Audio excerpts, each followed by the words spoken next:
Hello, good evening, everyone. The Board of Trustees meeting of the Berryessa Union School District is now called to order at 6:02 p.m.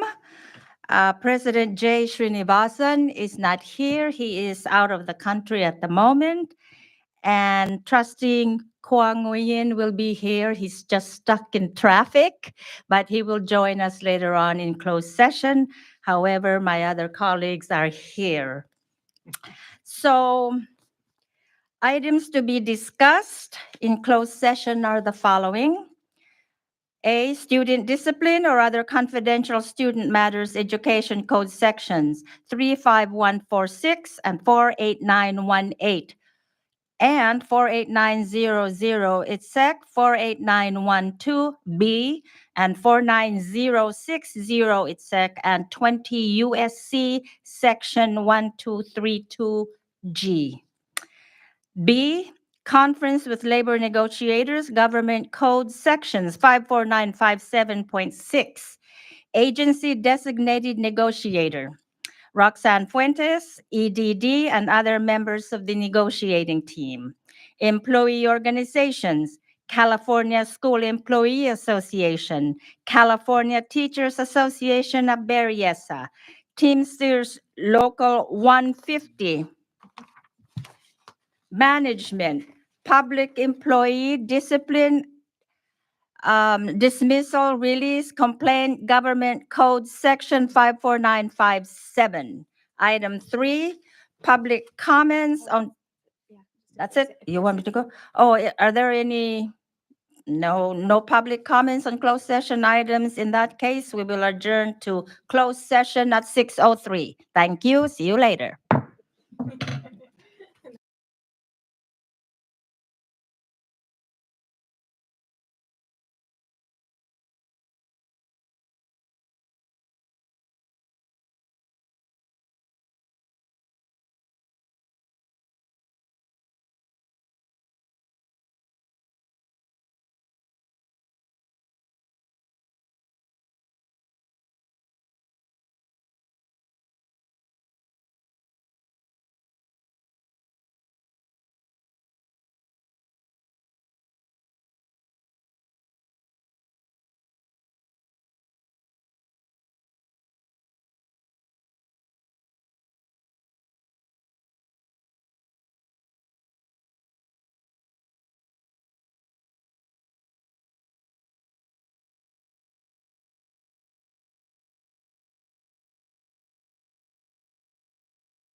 Hugo is taking a big chunk of that responsibility, but yeah, Marla and I will be doing our darndest to get that thing up and running. We'll find out Friday like how many vendors, but I think we were almost 70 vendors. She's the chair. She was up there.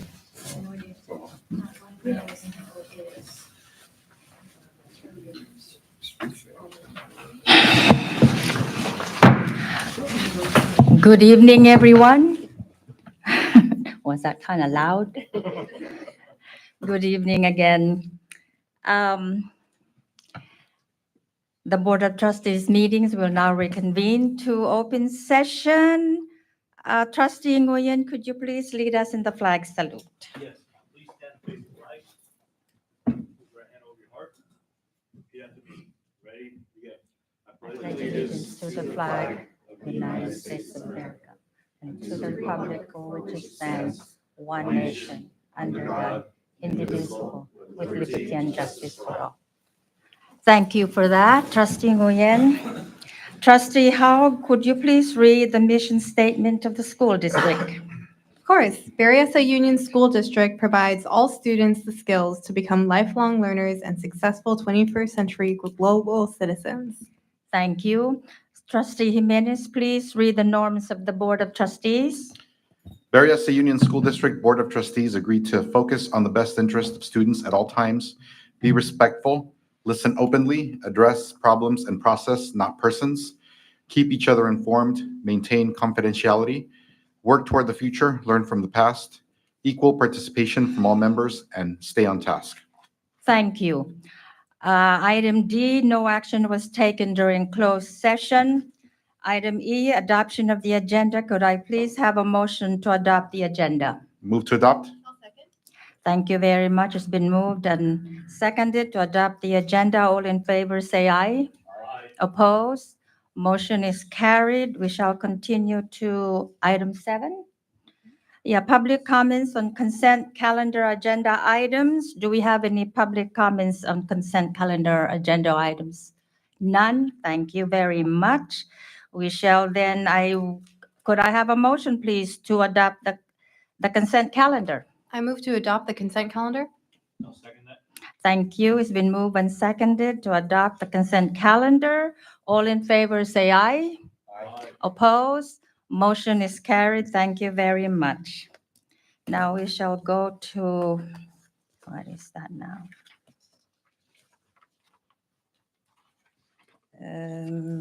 Did I miss anything? No, Section 9. Section 9. Okay. Section 9, all right. Here it is. All right, Section 9. This is Section 9. Item 9 really is comments from the public on non-agenda items. Do we have any speakers? None? Thank you.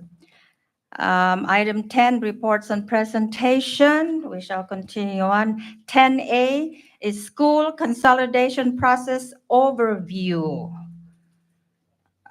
Superintendent, please. Yes, thank you.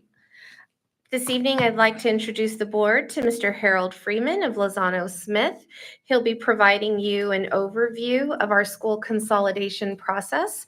So you know we've been talking about this review for quite some time, and it's one of the recommendations that came forward from our board stabilization committee in the fall, and the board taking action that we go ahead and move forward with this process review in December. And so here we are ready to commence.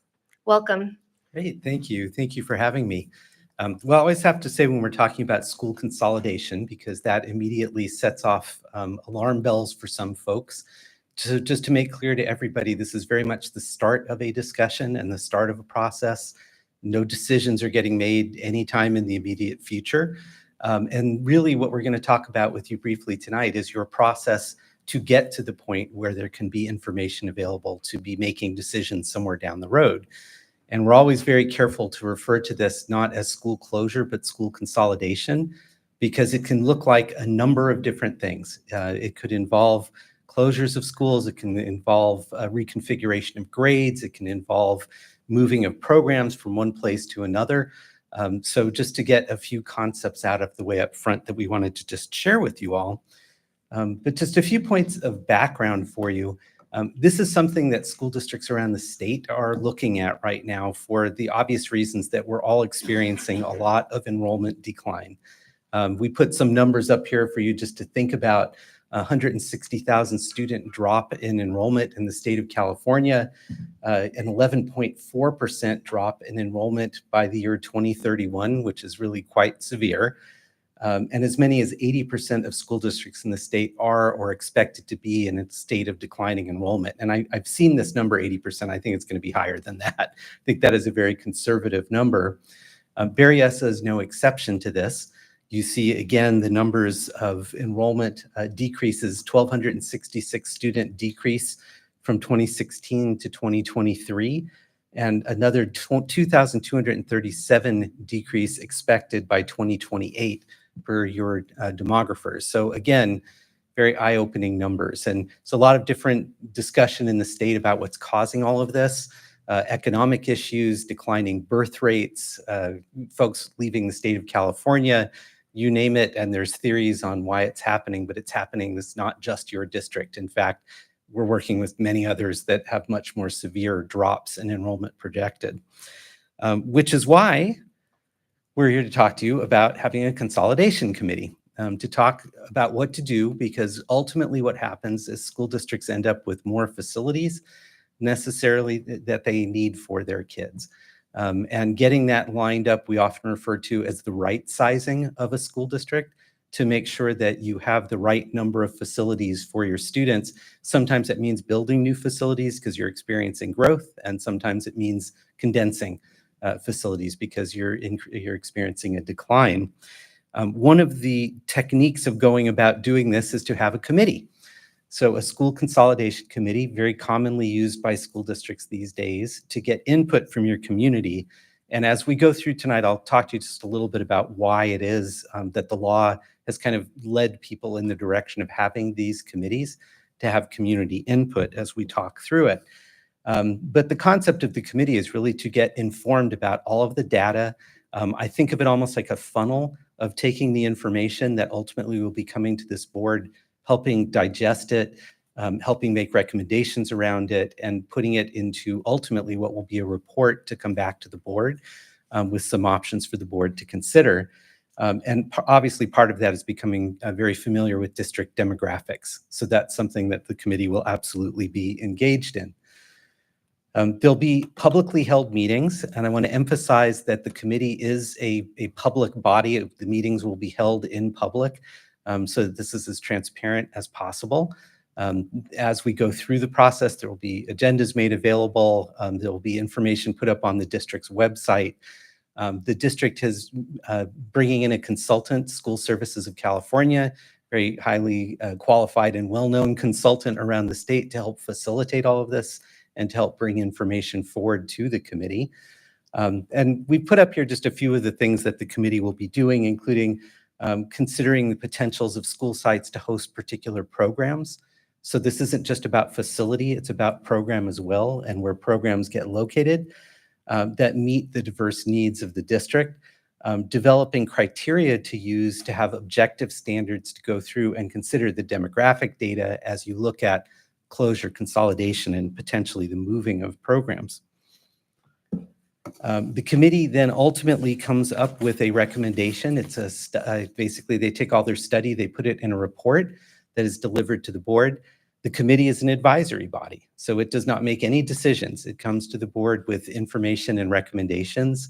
Again, that ultimately will be a written report, and you will hear from the committee members when the time comes to actually present that report to the board. And part of what will be discussed along the way, obviously, is when you're talking about a potential consolidation, you also have to think about transfer. You have to think about how this is going to work as far as where kids are going to be going to school. It's all going to be part of the discussion of this community-based committee.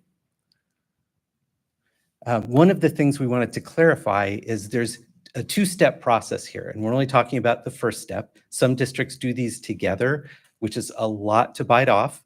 Some districts do them separately, which is the goal here. The first one is to talk about the potential of what school facilities might be closed or consolidated. The second part of that is what to do with those sites if they're then vacant or partially vacant. And the district has some experience dealing with properties along those lines. The education code requires you have what we commonly refer to as a 7-Eleven committee to advise on the reuse. So are you going to sell sites? Are you going to lease them out? How are they going to be used in the future? I always have to explain the 7-Eleven committee, very sophisticated reason for calling it that. You're not supposed to have fewer than 7 members nor more than 11 members. One of the reasons that we are not wild about trying to take that 7-Eleven committee process and mix it with the school consolidation process is because it means you only have 11 people looking at it. And so the opportunity to have a bigger committee, to have more community input. But at the same time, typically, and that will be the case here, we try to look at for those committee members, can they still cover the same bases of what the statute contemplates for folks who would be on a 7-Eleven committee? It'll just be broader than that committee. So as we move along, here the committee is going to be made up of, we have between 20 and 25 members. We'll find out on a later agenda item exactly how many it will be. And I've listed here just as bullet points what the requirements are for the 7-Eleven, for the reuse committee, because we wanted to include all of those again for your committee members, although your committee can be broader. So you see, it's a broad range. It's an attempt to get the socioeconomic representation, the ethnic representation of the district as much as possible, have business owners, landowners, district staff, administrators, parents. And then we always have this category, which is sort of a broad one, somebody who understands and has experience in issues dealing with entitlement of land, land sales, land use, because there's an underlying element in all of what we're thinking about with that as well. So that's the basic concept of the committee. As far as where this comes from legally, and I wanted to just spend a little bit of time helping the board understand this, the education code is very quiet about what you're supposed to do when it comes to school consolidation decisions. You see the language here. You were supposed to have the community involved. That's the extent of the legislative input for you all on what you're doing. And so these committees are usually used as a way of getting that community input, that community involvement. And again, obviously, when the board ultimately makes decisions, they're done in public, at public meetings, with an opportunity, again, for public input. So there's very little on the law on this. You'll see it goes on to talk about the use of surplus space, assuring buildings use that's compatible with the community. We'll save that for the 7-Eleven committee process down the road. There is one interesting law that went into effect in 2022 that I wanted to mention, which is AB 1912. You see a little bit about it up here. It applies to 4 school districts in the state, and you are not one of them. This bill only applies to school districts that were financially distressed, that had to get an emergency apportionment from the state, basically to stay in business. So again, only 4 of them out there. Oakland Unified is one, Inglewood is one. I'm blanking on what the other 2 are. You may know them. But interestingly, while this law came out to apply just to those, the Attorney General came out with a letter that was sent to all school districts in the state that recommended, this is a good process for you to follow as well. So not surprisingly, the process that has been planned for your committee somewhat tracks this bill. And the whole purpose behind the bill was to make sure if you're making school closure decisions, that you are not resulting in any segregational effects. You're not unduly impacting protected populations, and that ethnicity is considered as part of the whole equation of what you're doing. But really the thing that AB 1912 did, and that the Attorney General has picked up and the California Department of Education recommends now, is to have objective criteria so that you know whatever decision you're making, it's data-based, you're doing it for the right reasons. One of the other legal requirements, just to throw out there, it's not anything you have to think of yet, but it's something that districts sometimes forget about and sometimes get sued over, so I'd like to mention it, is the California Environmental Quality Act. If you are going to be moving students in different ways than they moved before, there are sometimes needs to consider what are the impacts on safety, on traffic, all of which the committee will be looking at and advising you on. But before the board makes any final decisions down the road, there may also be some consideration needed under CEQA, again, California Environmental Quality Act, as well, And I don't have it on the slide, but the Attorney General also pointed out the ADA, Americans with Disabilities Act. So thinking again about how are you impacting particular student populations if you move them from point A to point B for different schools. So the CDE guidelines, and I'm not going to dwell on this for a long time, I'm just going to touch on them briefly. These really have been now increasingly adopted around the state, and they come straight out of AB 1912 again, and the AG's Attorney General's recommendation are these objective criteria that you can consider, and that ultimately scoring systems will be developed and your committee will work on going through them. So just to run through them really briefly, and trust me, the committee that gets appointed is going to spend a lot more time talking about these. I just wanted to make you aware of them. The first one is the condition of school facilities. Obviously, if you're looking at two different schools and the district just put $20 million into one school and redid its HVAC, and another school has $20 million of needs, that may factor into your considering if you have to close a school, which one might be closed. Operating costs of schools, people ask me what that means. I'm never quite sure. I know that part of it, as we think about it, is energy use that is listed in the criteria. So if you had one school that had solar, that had double glazed windows, that was very highly energy efficient, you had another one that had a lot of leaks, needed a lot of modernization, older HVAC system, the cost of operation, if you keep the kids at the school that has the more modernized approach, again, is going to save the district. Ultimately, it's going to save it money. Capacity of schools to accommodate excess students. You can't just think about, let's move students from point A to point B without thinking about issues like, is there space in the receiving school to receive those kids? And that starts factoring into decisions on school consolidation as well. If you have a very small school site that's not going to be able to handle a lot of kids, it may make more sense to look to that one as a possibility for closure than a larger site that could take more students. And one of the things that the Attorney General stressed is also thinking about, if you move the student somewhere, you're going to have to add a lot of portables. If you add a lot of portables, are you going to eat up space for playing fields, for playing space? So those are all considerations the committee will be looking at. Special program facilities. I always think of labs as the example, a middle school science lab. If you have a middle school that has great science labs or has a larger gym for athletic programs, or if you have special facilities for special needs students at a particular facility, that has to factor in as well, because you can't, for example, just pick up middle school students and move them into an elementary school gym. You have to think about how you're going to do that. Environmental factors. I've yet to work with the school district that this is really that highly relevant of a consideration, but what the concept is have things change so much that it makes more sense to close one school than another.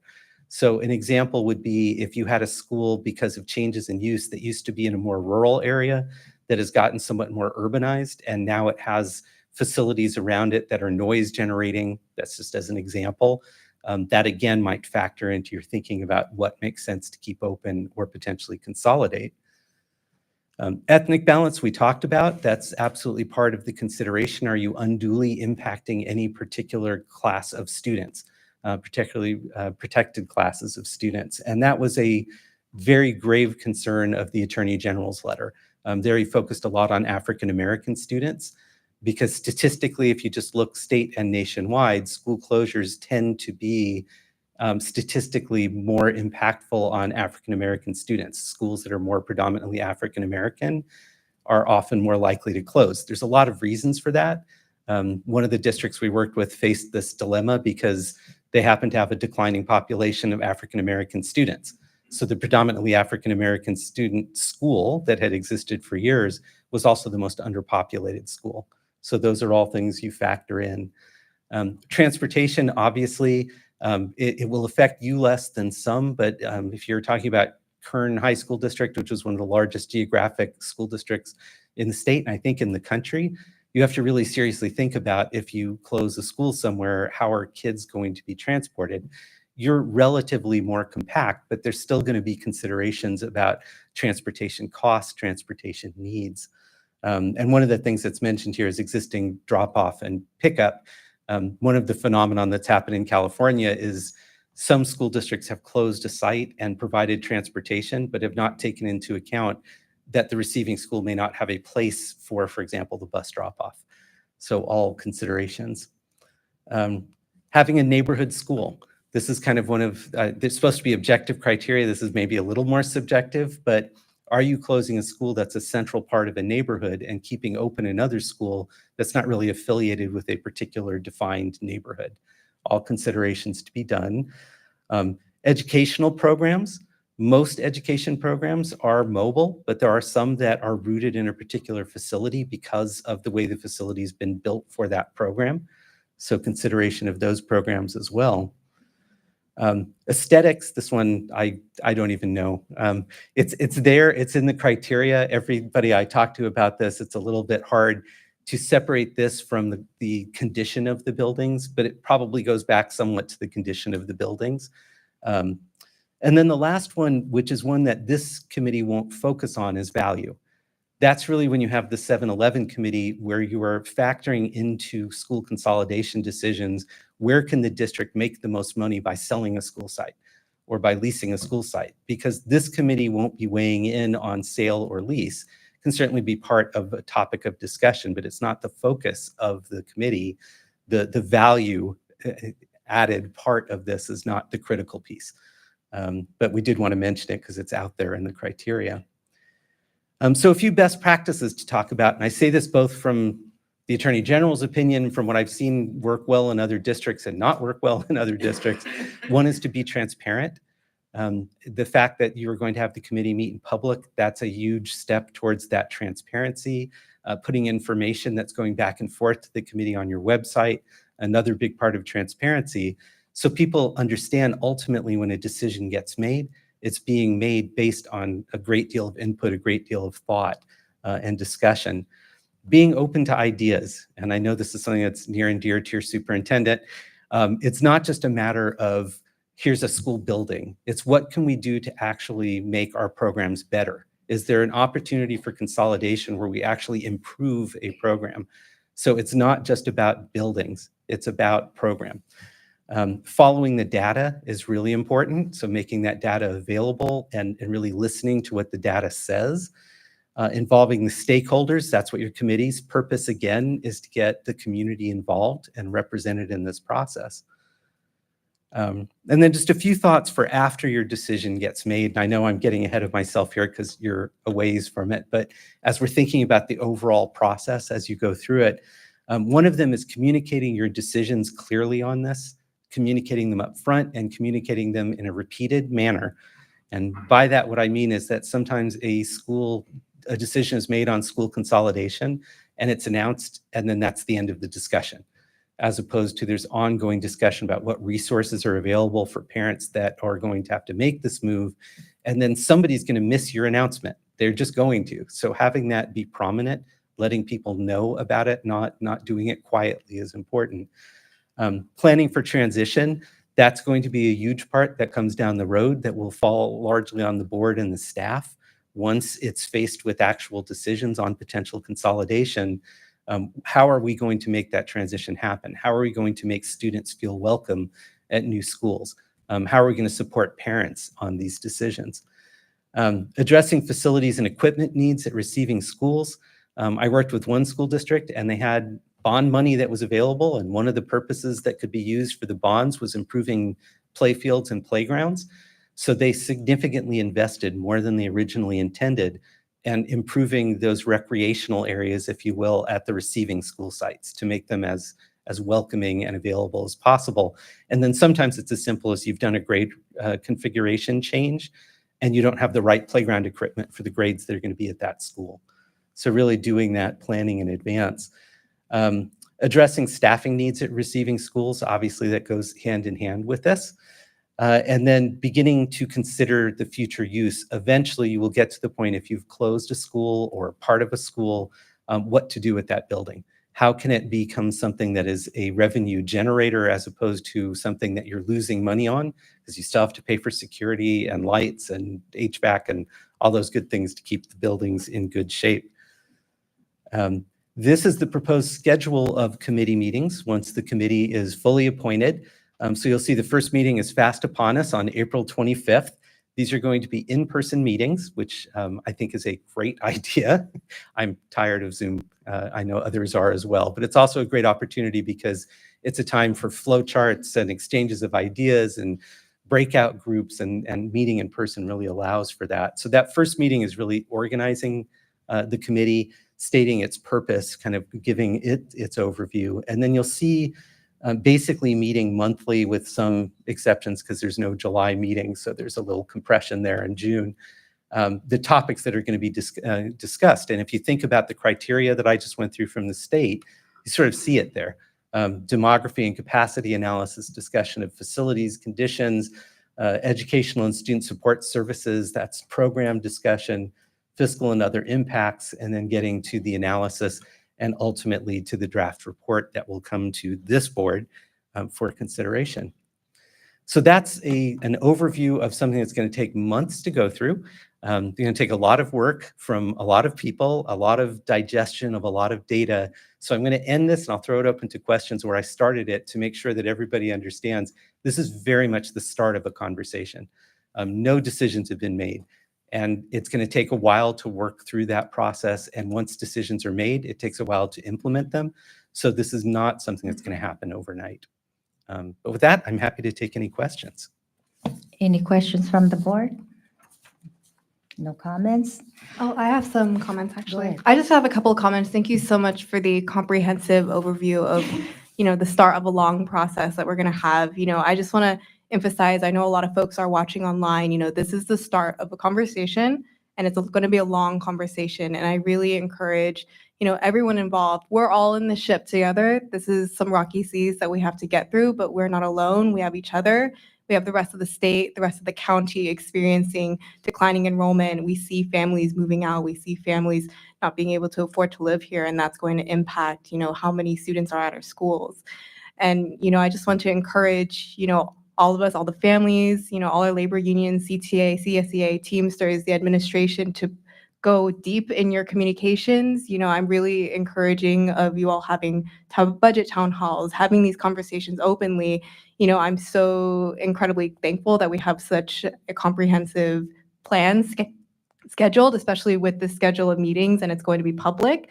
All this information is going to be public, and we need to be pounding the drum. This is going to happen next school year, and we need to be prepared for that. And I really want to encourage everyone to stay engaged and really engage with us, ask questions, and we want to be able to be as transparent as possible. And so we're all open to questions, to the process, and it's going to be a hard conversation, but it's a needed one. But this is also an opportunity for us to look at our students and say, hey, this could be an opportunity to improve the programs at our schools.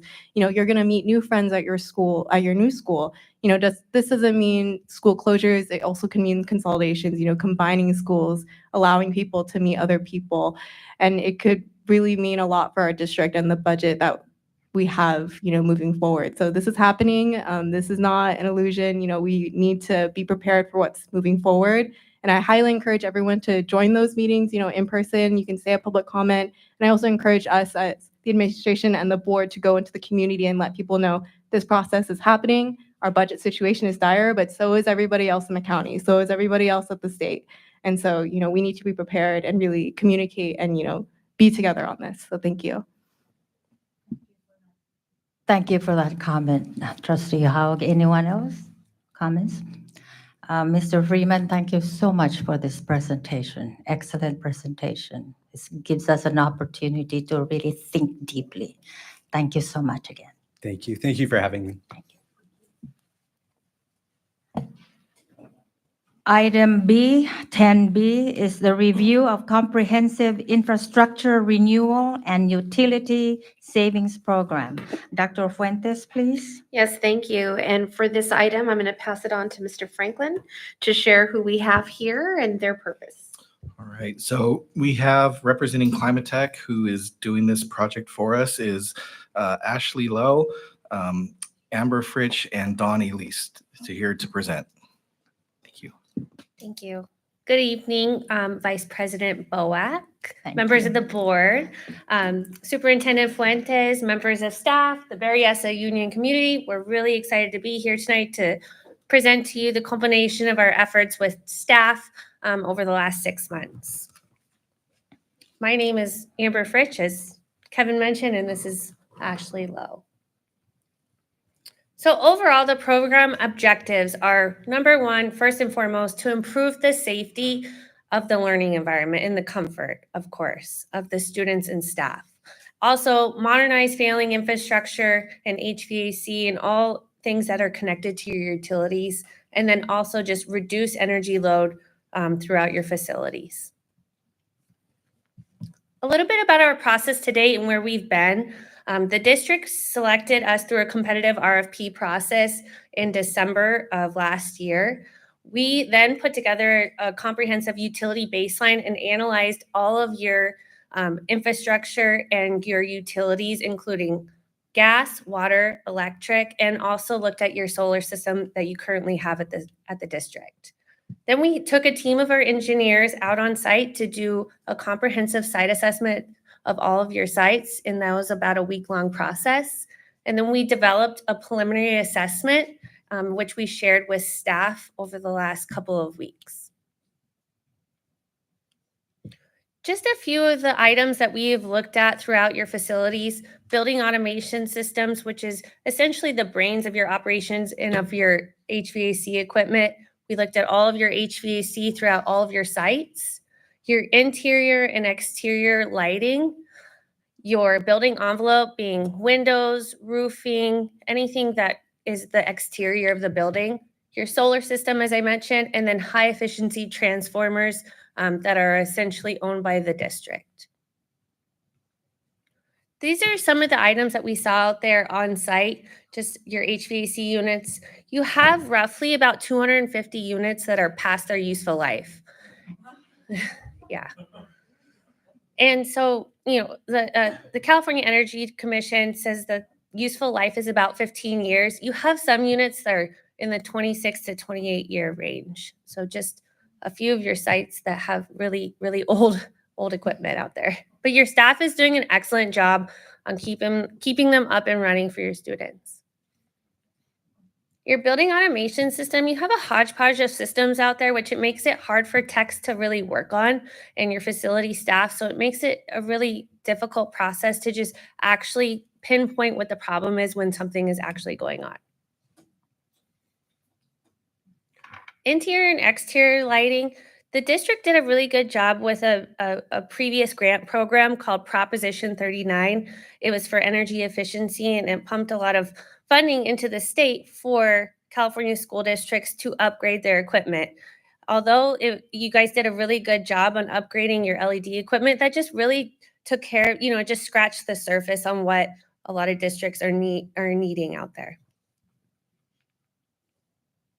High efficiency transformers, these provide a lot of savings for the district. So when they're past their useful life, upgrading them can really help to provide a lot of savings for the district. So overall, this is a very preliminary scope of work. And this is the HVAC, as I mentioned, there's about 250 units, and we're in the process of doing a detailed assessment right now. Our engineers will be out on site walking to do a more in-depth analysis. You have 3 sites that have big chiller and boiler systems. It's Toyon, Brooktree, and Majestic Way. So we're looking at hopefully including those into the upgrades of these different upgrades that you're wanting to do. Lighting, you did a really great job, as I mentioned, with Prop 39, trying to do all of your LED lighting modernization. However, there are still about 3,000 fixtures throughout the district that haven't been touched. So as part of this program, that would help to really bring everything up to LED standard. Building envelope, window film at this site, this takes a lot of heat load from the sun. So implementing that film would help to reduce the heat load and be able to provide substantial savings for the general fund. Solar, the district implemented a solar system about 10 years ago, and it's maintained really well. However, there is also room for improvement to allow for additional solar at some of the sites, and to increase savings at those sites as well and provide savings for the general fund. And then, as I mentioned, the high efficiency transformers, there's about 7 sites that are in need of those to be upgraded. And this is just a picture of a couple of sample solar structures that have been implemented throughout the state over play fields and parking structures. And I know you guys have a ground mount system too, so that we took that into account and would be upgrading some of that as well.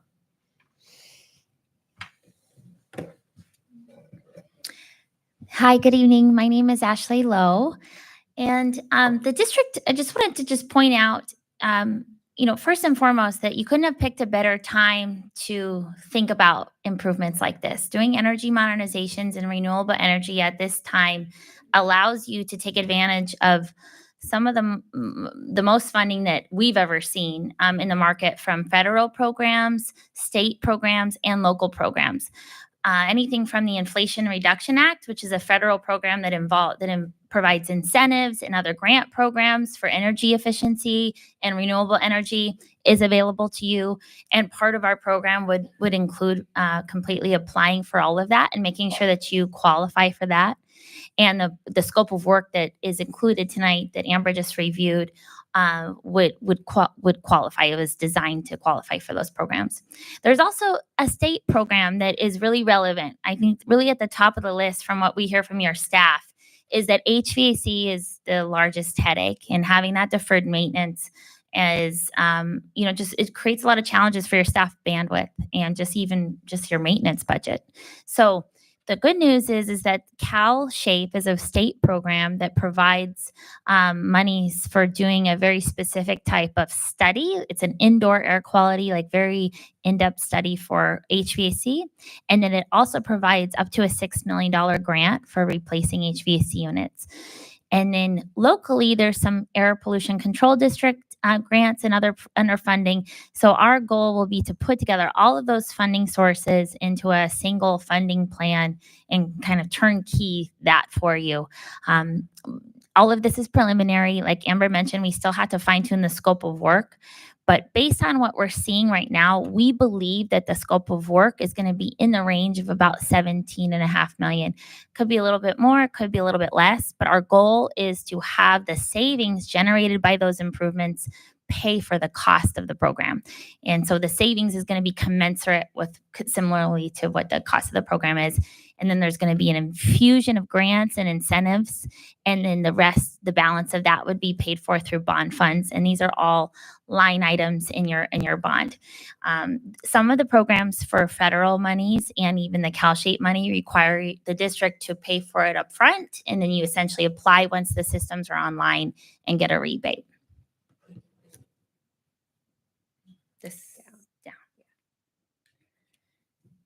Beyond just the savings benefit and obviously the improvement to your facilities, there's a lot of things to consider.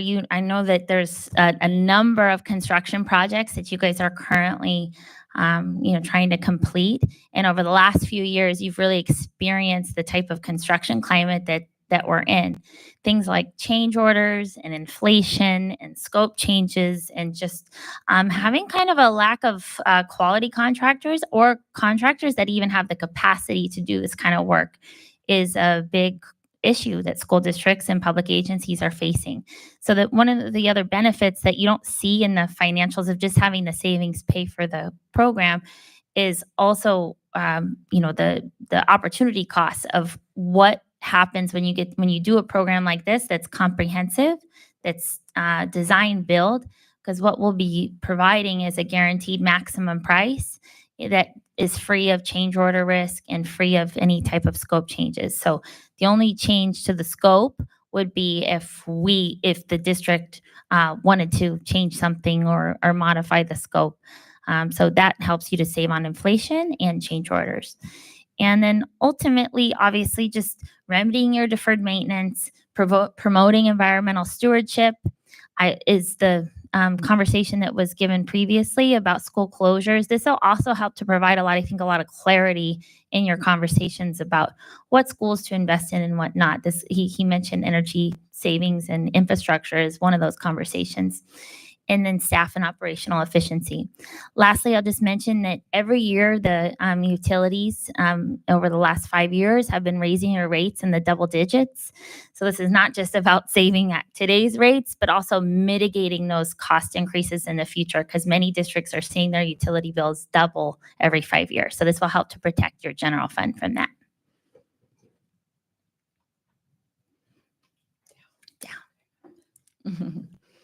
So the next steps, again, this is what we're here tonight to share is just very preliminary. Our job over the next couple of months, if this is something that the board wants to see come back for implementation, will be to fine tune the scope of work in the funding plan and work with staff to make sure that we get the scope right. And then the goal right now is to come back for board consideration for the implementation agreement on June 12th. A part of that, what I want to point out is that there's a special procurement type of process that needs to be followed when an energy program is being considered by the board. When you do an energy program, it's under what's called Government Code 4217, and that requires a public hearing. So 2 weeks before the board would consider the implementation agreement, you would have to notify for a public hearing notice. And then before considering the agreement, there would be a public hearing. Typically, nobody speaks in those other than support and relief that improvements are coming. But just wanted to point that out, that would be part of that. And then if approved, we would finalize all of the engineering to get mobilized, and then the construction period would be approximately 18 to 24 months. We really think it's going to be closer to 12 to 18 months because some of the supply chains and issues and delivery timelines have improved recently. And we'll open it up for questions now. Questions from the board? None? I have a quick question. Thank you so much for the presentation. I actually was telling Dr. Fuentes I was so excited to see your presentation tonight because this is something that myself and President Srinivasan has been wanting, trying to figure out how we can be more efficient and, be more mindful of the climate, especially with our facilities. I just have a quick questions on the grants. So I know that there are deadlines coming up for different grants through, I believe, the EPA and also some state agencies. What does your grant searching process look like, and how do you take those deadlines into account when you're creating that scope of work? I'm just curious. Sure. So for CalShape, the good news is that the deadlines were recently extended. Oh, great. So that's really helpful. There is a RFP process that needs to take place for selecting the study provider. There's a very specific type of study that needs to be done by a certain type of engineering company. And so your staff and Bonnie are working on getting that out. Some of the local air pollution control district grant programs, those deadlines, some of them have passed, but the deadlines that have passed, there's not really any specific scope of work that would directly qualify, but they have a lot of other funding that's coming in. It comes from the California Air Resources Control Board, and that funding gets renewed every year. So even if the deadline that was in March was missed, next year it gets refunded. So there's that. And then the Inflation Reduction Act, you just basically have to apply within a year. And that's something that's going to be going on for at least, we anticipate the next 6 to 7 years. And you have to apply for that after the systems are online. So you're definitely not in danger of missing out on that. Okay, great. I also just want to mention if there's any programs that you can't find grant funding for, we also can do advocacy efforts on our behalf because we were able to secure $10 million from the state just this past year for our gym. So if there's anything specifically that you can't find a grant for, please let Dr. Fuentes know or Kevin know, and we've been chatting with Ro Khanna's office as well. They're very interested in climate infrastructure projects. So thank you. Absolutely. So maybe we could put together a memo and then share it through staff. Mhm. And if we Anything need to to have help, another yeah. debrief on it, that'd be great. Any more comments from the board? Ashley and Amber, thank you very much for this excellent presentation. Sure. It's educating me as well regarding everything that's happening in our school district. Sure. Thank you. Thank you so much. Thank you for having us. Thank you. Good evening.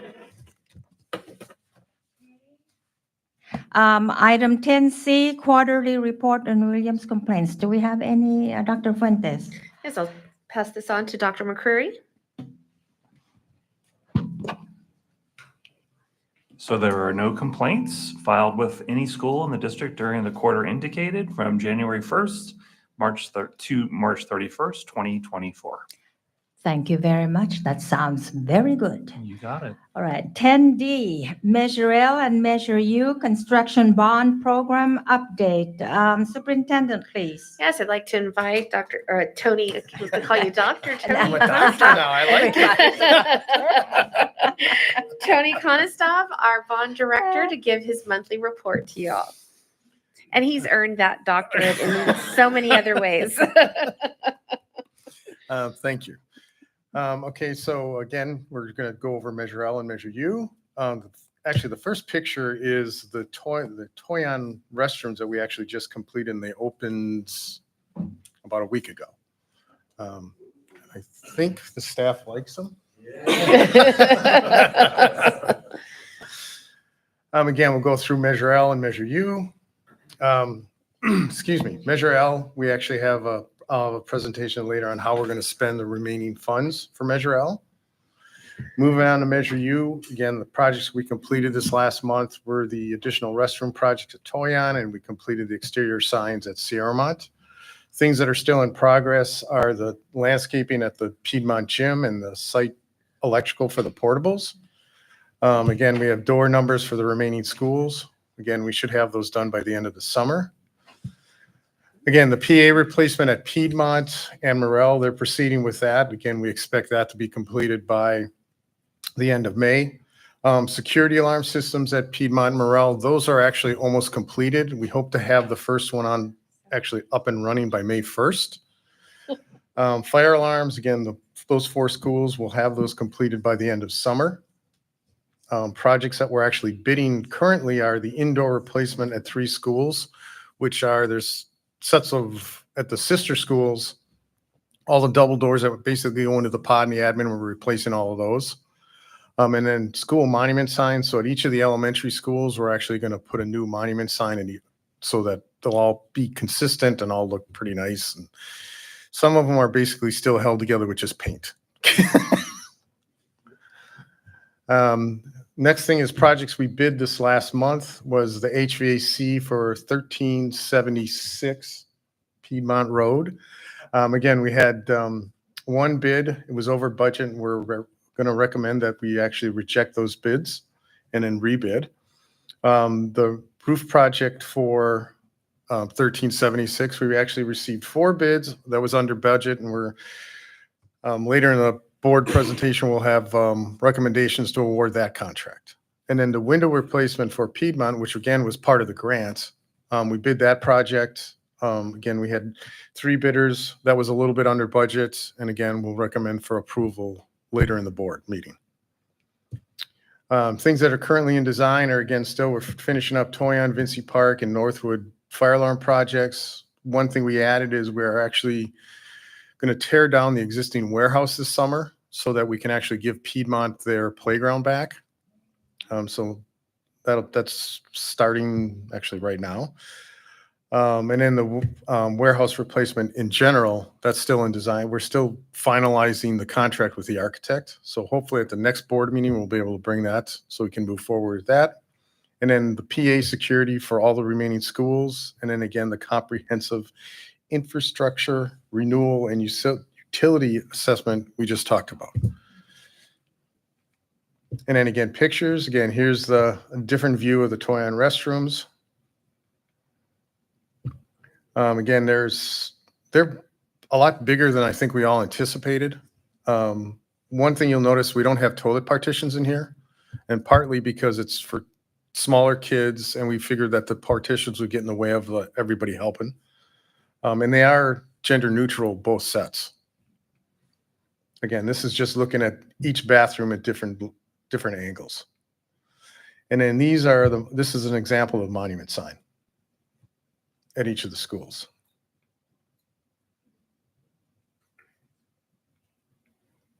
And then the schedule of how we plan on completing everything. Do we have any questions? Questions, comments from the board? None? Tony, as always, thank you for this excellent update. You're welcome. Thank you. Thank you so much.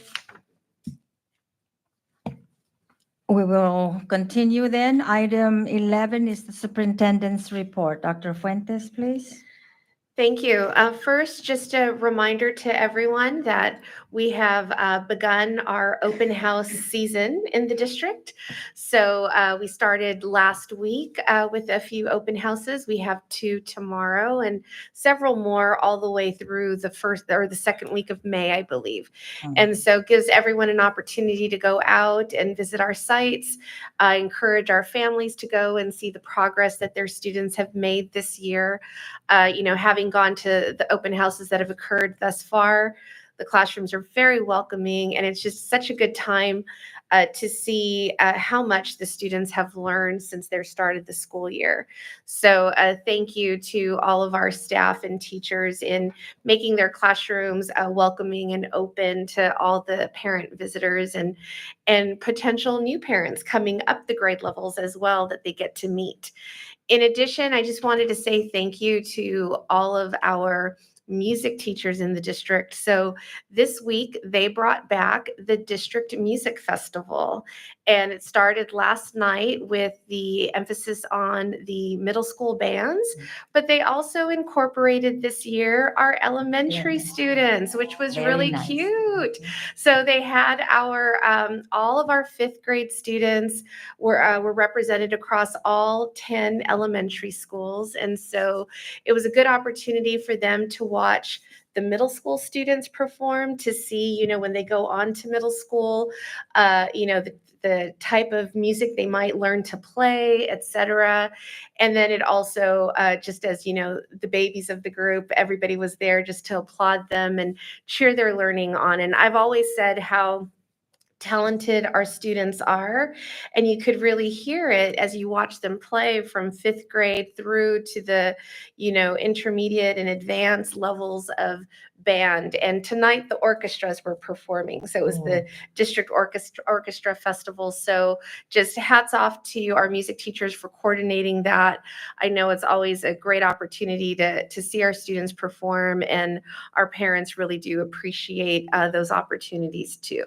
So with that, like I said, lots of continued opportunities to be on sites, lots of family events happening across the district too. So welcoming our community to come and join us. Thank you.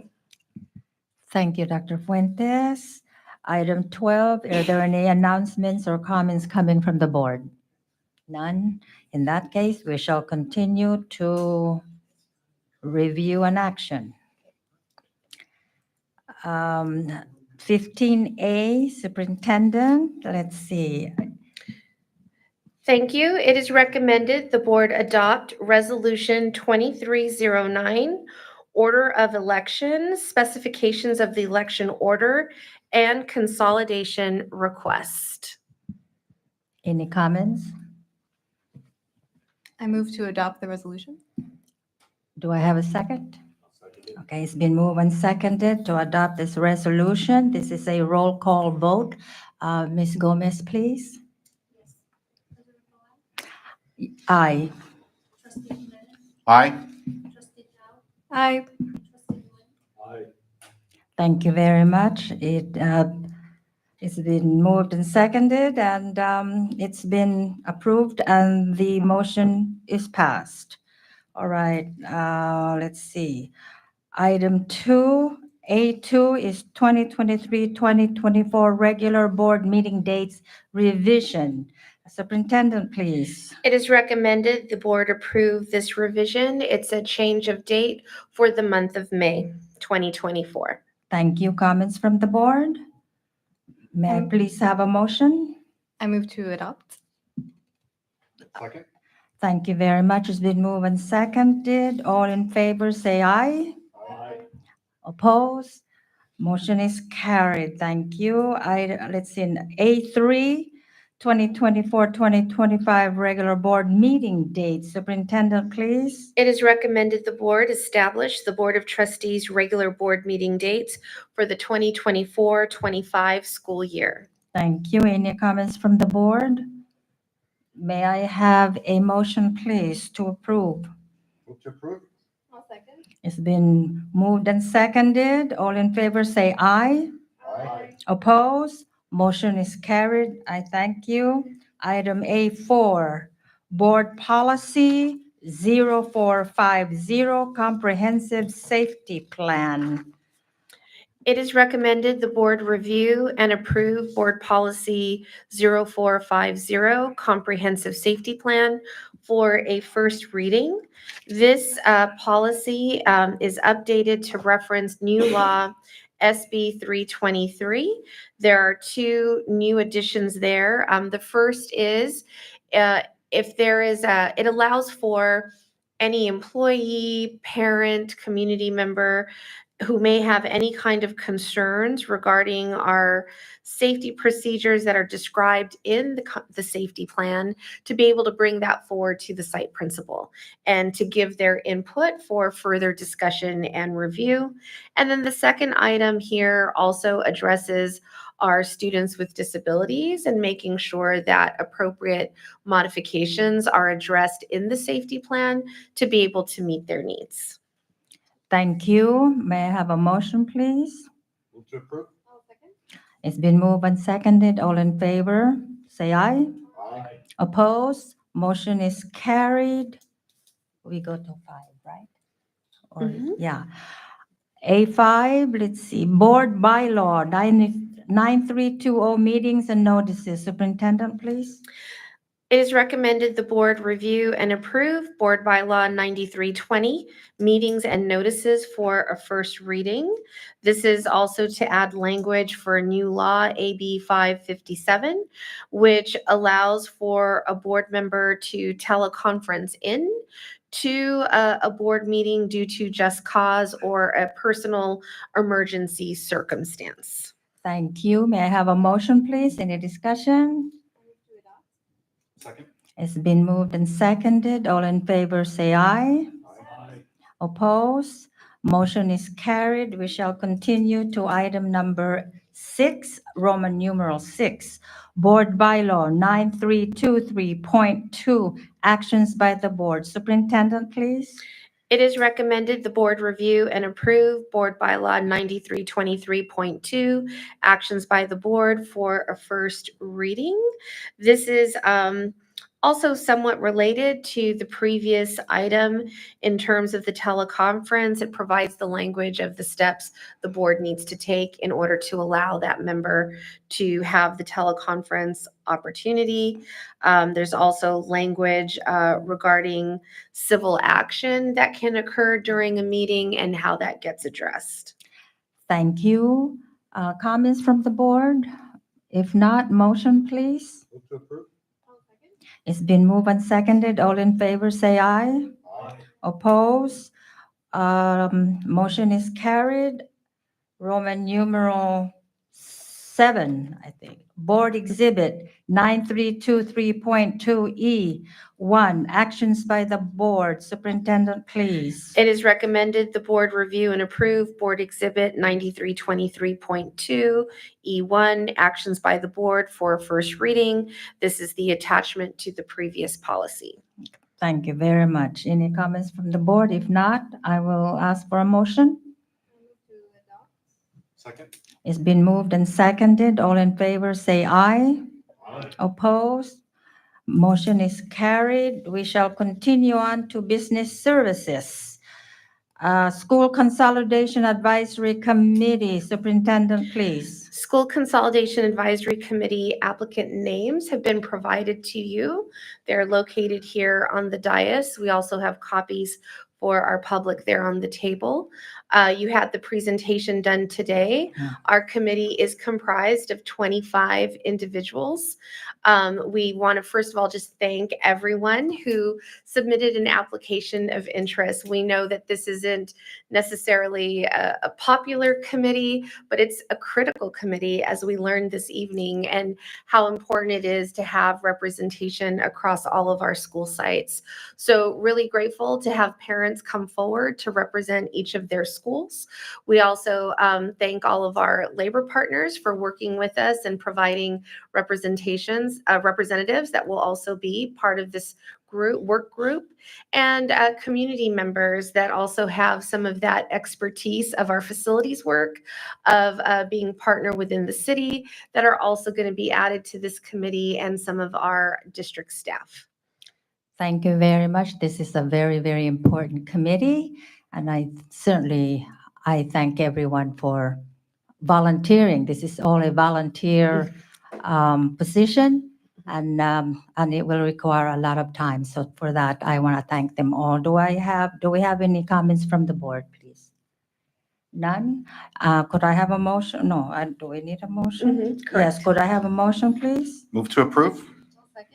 Thank you very much. It's been moved and seconded. All in favor, say aye. Aye.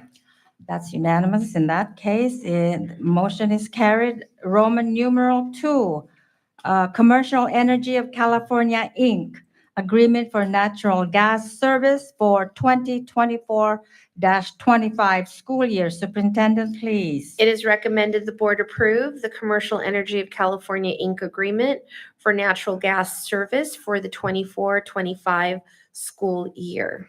Thank you. Comments? If not, motion, please.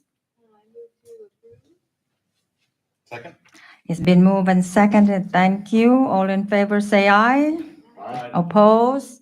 All right, motion is carried. Let's continue on to letter C, Human Resources.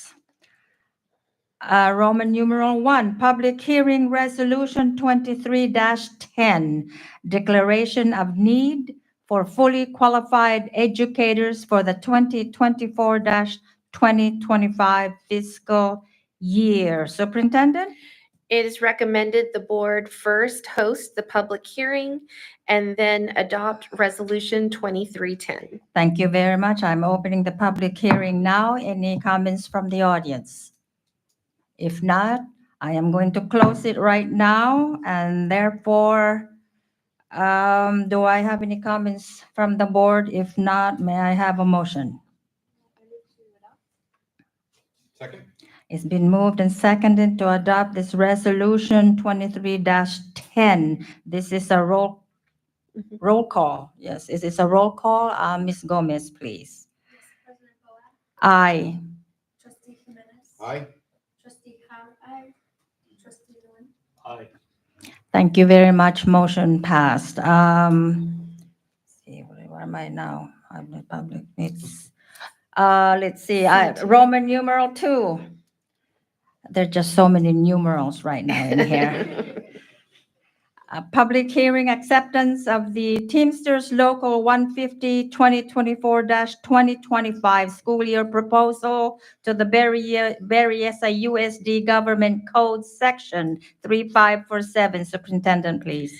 It is recommended the board first declare a public hearing and then accept the Teamsters Local 150 2024-2025 school year proposal to BUSD. Thank you very much. I'm going to open the public hearing now. Any comments from the audience? If not, I'm going to close it now. And comments from the board? If not, may I have a motion, please? Move to approve? It's been moved and seconded. Oh, this is not a resolution. No. Yeah. All in favor, say aye. Aye. Opposed? All right, this motion has passed. Let's continue now. Thank you to Roman numeral 3, Resolution 23-11, resolution to issue final layoff notice to classified employee for 2024-2025 school year. Superintendent, please. It is recommended that the board adopt Resolution 2311 to issue final layoff notice to a classified employee for 24-25 school year. Thank you, Superintendent. Any comments from the board? If not, may I please have a motion? Move to approve? It's been moved and seconded. This is a resolution. Okay, so Ms. Gomez, please roll call. Yes, President Boaz, Aye. Trustee Jimenez, Aye. Trustee Howard, aye. Trustee Nguyen. Aye. Thank you very much. Motion is passed. Roman numeral, is it 4? 4, yes. 4. Proposed 2025 to 2026 school year calendar. It is, oh, excuse me, Superintendent.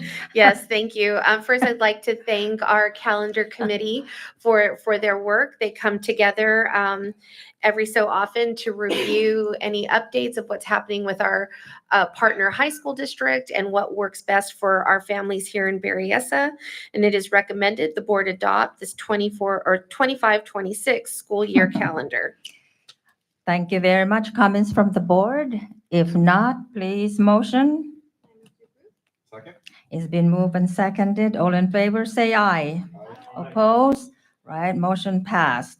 Letter D, Education Services, Roman numeral 1, Board Policy 6142.8, Comprehensive Health Education. Superintendent, please.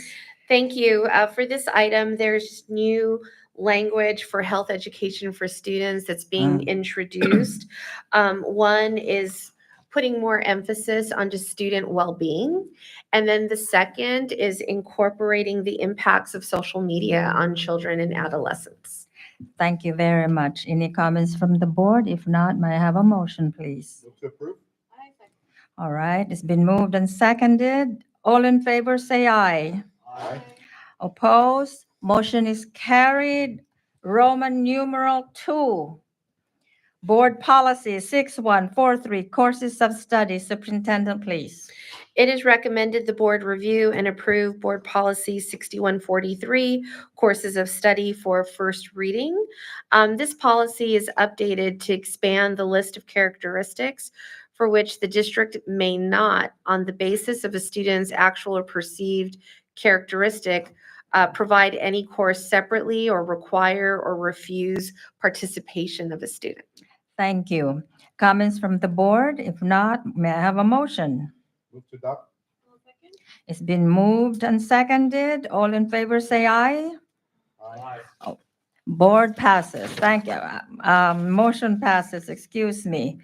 Roman numeral 3, Board Policy 6161.1, Selection and Evaluation of Instructional Materials. Superintendent, please. It is recommended the board review and approve Board Exhibit E1, 616, or I'm sorry, not the board exhibit, the policy. That's the exhibit's coming up Yeah. next. 6161.1, Selection and Evaluation of Instructional Materials for a first reading. As we know, around instructional materials, there's been a significant number of laws that have been introduced to ensure that there's a thorough review process with representation when we're looking at those materials. And so it's quite lengthy. I won't go through all of that, but this is bringing in all of that new language into this policy piece. Thank you. Comments from the board? If not, motion, please. Second? It's been moved and seconded. All in favor, say aye. Aye. Motion passes. Thank you very much. Roman numeral 4, Board Exhibit E16161.1, Selection and Evaluation of Instructional Materials. Superintendent, please. It is recommended the board review and approve Board Exhibit E1, 6161.1, Selection and Evaluation of Instructional Materials for a first reading. Thank you for that. Comments from the board? If not, motion, please. Second? Thank you. It's been moved and seconded. All in favor, say aye. Aye. Motion passes. We will continue then to letter E, Bond Program. Roman numeral 1, request the board reject all bids for bid B-07-2023-24 HVAC replacement at 1376 Piedmont Road. Superintendent? It is recommended the board reject all bids received as stated for this project because it would not be in the best interest of the district to proceed. Thank you very much. Any comments from the board? Not, please have a motion.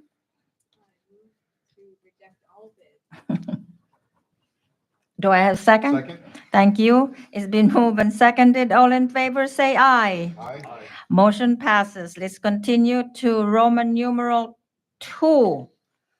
Alcal Specialty Contracting, Inc., agreement for roof replacement at 1376 Piedmont Road. Superintendent, please. It is recommended the board approve an agreement with All Call Specialty Contracting, Inc., the lowest responsive and responsible bidder for bid B06 2023-24 for roof replacement at 1376 Piedmont Road. Thank you very much. Any comments from the board? If not, motion? Second? It's been moved and seconded. All in favor, say aye. Aye. Motion is carried. Roman numeral 3, thank you. Gold Coast Plumbing Services, CUPCCAA, I assume that's CUPCA. Lump sum agreement to provide investigative window demolition for the window replacement project at Piedmont Middle School. Superintendent, please. It is recommended the board approve this agreement. Thank you very much. Motion from the board or comments? Move to approve. All right, okay, it's been moved and seconded. All in favor, say aye. Aye. Motion is approved. Thank you very much. Roman numeral 4. Is that pronounced Pinguelo? Pinguelo? Pinguelo? Pinguelo. Pinguelo Construction, Inc. Thank you, Tony. I think it's, Pinguelo Construction, Inc., agreement for exterior window replacement at Piedmont Middle School. Superintendent, please. It is recommended the board approve this agreement, the lowest responsive and responsible bidder for bid 5/2023-24 for exterior window replacement at Piedmont. Thank you. Any comments from the board? If not, could I have a motion, please? Move to approve. It's been moved and seconded. All in favor, say aye. Aye. Okay, thank you very much. Motion is passed. We'll continue to Roman numeral 5, Measure L Bond Program, project list for remaining funds. Superintendent. It is recommended the board approve the attached Measure L Bond Program project list for remaining funds, and Tony will do a review of what the adjustment is All here. right. Hello again. So again, we have $268,000 left in Measure L. We propose to use part of it for interior and exterior cafeteria tables for Majestic Way, Noble, Toyon, and Piedmont. Originally, we had purchased interior tables for all the schools but Noble and Toyon. So that's why we're doing it as part of this. Majestic Way, we actually used some of their tables for Vincy Park this year, so now we're replenishing them. And when we were at Piedmont one day, some of their old wooden tables were all just falling apart, so we decided to propose to replace them. Next item is the special ed smart boards for 16 classrooms at Brooktree, Cherrywood, Laneview, Toyon, and Sierramont. Again, one of the suggestions was parking bumpers at some of the schools. So at Cherrywood and Vincy Park, we actually need, I think there's 26 total parking bumpers that we need so that the cars can't pull up to the sidewalks. Next thing is storage shelving at the Summerdale Library. We did something similar to this at Brooktree and Majestic earlier. And then the last thing, and this will basically cover whatever we have left in the bond, but we don't spend here or there, is the energy loan for when we did part of the Prop 39 that we had talked about before. We actually got a loan for 3 of the schools. So, and we're still paying that down. So we propose to use whatever we have left towards that bond. I mean, again, I think we have about 600,000 left still to pay back, but this will pay some of it back. And that's it. Thank you. Any comments from the board? Thank you so much, Tony. Okay, may I have a motion? Move to approve. Thank you. It's been moved and seconded. All in favor, say aye.